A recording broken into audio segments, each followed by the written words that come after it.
রাসূলুল্লাহ সাল্লাল্লাহু আলাইহি ওয়াসাল্লামের একজন সাহাবী হযরত বারা ইবনে আযিব রাদিয়াল্লাহু তাআলা আনহু বলেন, একদিন নবীজি আমাদের সাথে নিয়ে এক সাহাবীর জানাজা পড়তে গেছে। জানাজা পড়তে গিয়ে ওনার কবরের সামনে দাঁড়াইছে। আল্লাহর নবী সাল্লাল্লাহু আলাইহি ওয়াসাল্লাম জানাজার আগে খালি কবরে। হযরত বারা ইবনে আযিব বলেন, কবরের দিকে তাকাইয়া আল্লাহর নবী সাল্লাল্লাহু আলাইহি ওয়াসাল্লাম অঝরে কাঁদছেন নিজে নিজে। সাহাবী বলেন, আমরাও সবাই কাঁদতে থাকলাম। কিছুক্ষণ পরে কান্না থামাইয়া চোখের পানি মুছে কবরের দিকে তাকাইয়া নবীজি আমাদের সবাইকে লক্ষ্য করে বললেন, ইয়া ইখওয়ানি লিমিসলি হাদা ফাআইদ্দু। আমার সাহাবীরা, আমার বন্ধুরা, আমার সাথীরা, তোমরা সকলেই এই কবরের জন্য প্রস্তুতি নাও।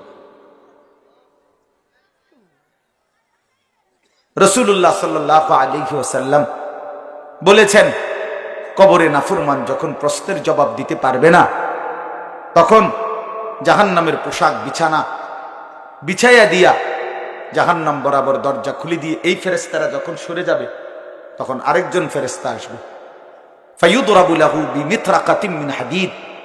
ওই ফেরেশতা তাকে লোহার হাতুড়ি দিয়ে একটা আঘাত করবে।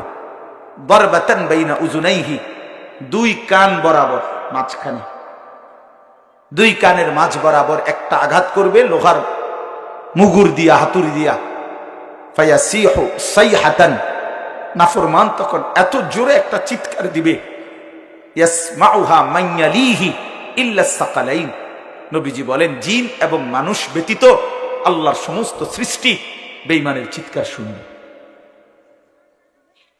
রাসূলুল্লাহ সাল্লাল্লাহু আলাইহি ওয়াসাল্লাম বলছেন, উম্মত, আমার দিল চাইছিল, নবীজি বলতেছেন, আমার মন চাইছিল একবার যে আমি আল্লাহর কাছে দোয়া করি যে কোন নাফরমান পাপী যখন তোমরা লাশ দাফন করবার জন্য কাঁধে করে নিয়ে যাও, তখন ওই বেঈমানকে পরিমাণ চিল্লায়, এই চিল্লানিটা একটু যেন তোমাগরে শোনায়।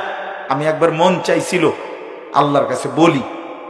নবীজি বলেন, পরে ভাবলাম আমার উম্মত জীবনে যদি একবার সেই আওয়াজ শুনতে পাও, তাইলে তো তোমরা আর কোনোদিন কোনো লাশের দাফন করবে না,